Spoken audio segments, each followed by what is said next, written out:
વેલો ઉઠે વીર, સુખ્યું રહે શરીર, અને સુવા જેવું તો કોઈ સુખ જ નથી. પરંતુ આ નસકોરા સુવા દેતો ને, અને આપણે સવારે વહેલા ઉઠીએ તો છીએ, પરંતુ રાતનો એવો થાક હોય છે કે આજે નસકોરા આપણે સુવા જ નથી દેતા. અને ઘણા લોકો આ સમય દરમિયાન અવારનવાર આ નસકોરાના અવાજથી કંટાળી જતા હોય છે, અને સવારે ઉઠીને પોતાના પરિવારજનોને કહેતા હોય છે કે ભાઈ તું બહુ નસકોરા બોલાવે છે, હું કંટાળી જાઉં છું, હું હેરાન પરેશાન થઈ જાઉં છું. પરંતુ તેમાં તે બિચારો વ્યક્તિ શું કરે? તેમાં તે કઈ જાણી જોઈને થોડું આ તે નસકોરાનો અવાજ બોલાવે છે.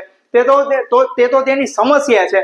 પરંતુ આનાથી આ જે સમસ્યા છે, આ સમય દરમિયાન પુરુષ હોય કે મહિલા, તમામ લોકો આવી સમસ્યાથી અવારનવાર હેરાન પરેશાન થઈ જતા હોય છે.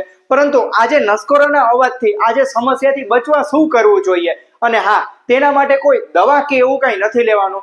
તે માત્ર ને માત્ર ઘર બેઠા જ તમારે ઉપાય કરવાનો છે કે જેનાથી આપણને સારી રીતે અને પૂરી રીતે સારું થઈ જાય છે, અને આપણને લાંબો આરામ મળે છે, અને આપણને અને બીજાને તે સારી રીતે સુવા પણ દે છે. તો કેમ છો મિત્રો? મજામાં? હું છું તમારો હેલ્થ સાથી રાજન. તો આપની પાસે નવી મસ્ત માહિતી લઈને આવી ગયો છું. તો આ જે વિડીયો છે તે તમે જરૂરથી છેલ્લે સુધી જોજો, અને તમારા મિત્રોને શેર કરવાનું પણ ના ભૂલશો. જ્યારે આપણે ડીપ સ્લીપમાં હોય, એટલે કે ગાઢ નીંદરમાં હોય, એ સમય દરમિયાન ગળાના જે સ્નાયુ છે, જીભના જે સ્નાયુ છે, તે સાવ ઢીલા પડી ગયેલા હોય છે. અને એ સમય દરમિયાન જે શ્વાસ લેવાની ક્રિયા છે, એટલે કે જો હવાનો પ્રવાહ છે એ છે, તેમાં આંશિક રીતે અવરોધ ઉભો થાય છે. એટલે કે એ સમય દરમિયાન જે ગળાના સ્નાયુ ઢીલા પડી ગયા છે અને તેમાં ધ્રુજારીઓ આવે છે, એટલે કે કંપન થાય છે, અને તેના કારણે નસકોરાનો અવાજ જોરથી આવવા લાગે છે.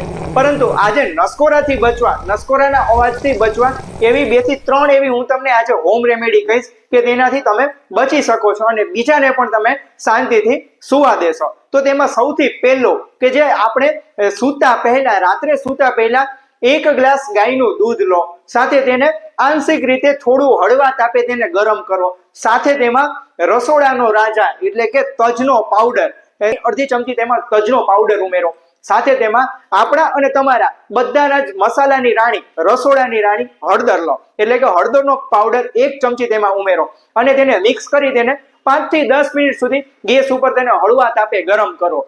ત્યારબાદ જે તે ગાયનું દૂધ બને છે તે હુંફાળું નવશેકું આપણે પી લેવાનું છે, અને તે રોજ એટલે કે તે રોજ 10 થી 15 દિવસ સુધી નિયમિત રીતે તેનું સેવન કરવાનું છે, કે જેનાથી આપણા જે શ્વાસ નળીનો જે માર્ગ છે તેમાં જે આંશિક રીતે જે અવરોધ ઉભો થાય છે તે પણ દૂર થાય છે, અને સાથે જે ગળાના સ્નાયુમાં જે સોજો આવેલો છે તે પણ દૂર થાય છે, અને તેને કારણે નસકોરાનો અવાજ ધીમે ધીમે આંશિક રીતે તે ઘટવા લાગે છે. બીજું અને સૌથી મહત્વનો ઉપાય તો એ છે કે ગાયનું ઘી.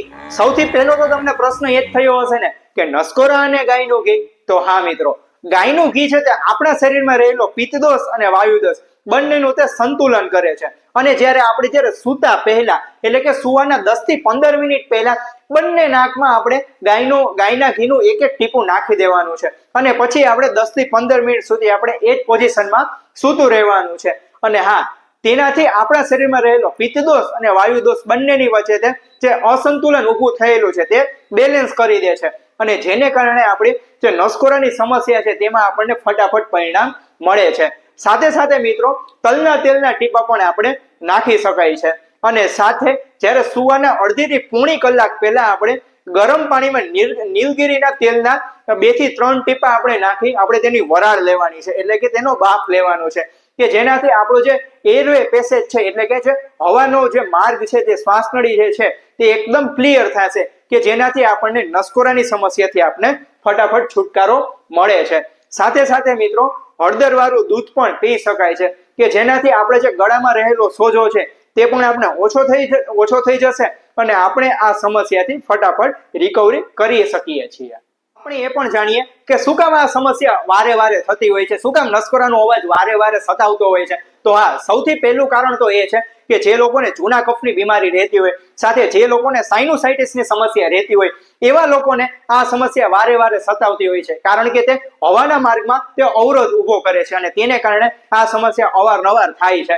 સાથે જે લોકોને વધારે પડતો વજન એટલે કે ઓવરવેઇટ રહેતો હોય, એવા લોકોને પણ આ સમસ્યા વારે વારે રહેતી હોય છે. અને સાથે સૌથી મોટો શત્રુ એટલે કે સ્મોકિંગ, આવા લોકોને આ સમસ્યા વારે વારે રહેતી હોય છે, અને તે લોકો અને તેના પરિવારજનો હેરાન પરેશાન થઈ જતા હોય છે. તો મિત્રો, મારી 2 હાથ જોડીને વિનંતી છે કે જે લોકોને સ્મોકિંગની આદત હોય તે આજે ને આજે છોડી દે અને આજે સમસ્યાથી તે લોકો છુટકારો તો મેળવશે, પરંતુ સાથે સાથે તેમને તેમના સ્વાસ્થ્ય માટે બીજા અનેક ફાયદા તેમને મળશે.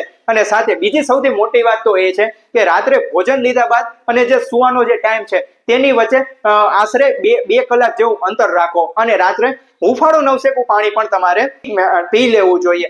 અને સાથે સૌથી અગત્યની વાત તો એ છે કે તમારી રેસ્પિરેટરી સિસ્ટમ છે તે સ્ટ્રોંગ બનાવો, એટલે કે તમારું શ્વસન તંત્ર છે તે તમે સ્ટ્રોંગ બનાવો. તેના માટે તમારે બીજું કાંઈ જ કરવાનું નથી. તેના માટે તમારે રોજ સવારે વહેલા ઉઠી ગાર્ડનમાં જે ખુલ્લી હવામાં તમારે 2 એવી યોગા એક્સરસાઇઝ કરવાની છે. તેમાં તે કપાલભાતિ અને બીજું છે અનુલોમ વિલોમ, કે જેનાથી આપણું શ્વસન તંત્ર મજબૂત બનશે અને તમને સમયાંતરે આ જે નસકોરાની જે સમસ્યા છે તેનાથી તમને છુટકારો મળશે. તો આજે મેં આજે તમને જે સૂચનો જણાવ્યા તે તમારે રોજબરોજની જીવનમાં તે તમારે પાલન કરવાના છે અને તમે અને તમારા પરિવારને આવી ઘણી બધી સમસ્યાથી તમે છુટકારો મેળવી શકશો. તો મિત્રો રજા લઉં છું. ફરીથી મળીશું નવી માહિતી સાથે. ત્યાં સુધી સ્વસ્થ રહો, મસ્ત રહો. અને આ જે વિડીયો છે તે તમે જરૂરથી તમારા મિત્રોને શેર કરવાનું ના ભૂલશો. અને આવી વધુ ને વધુ ઉપયોગી માહિતી મેળવવા માટે આ ચેનલને સબસ્ક્રાઇબ કરવાનું ના ભૂલશો. સૌનો આભાર.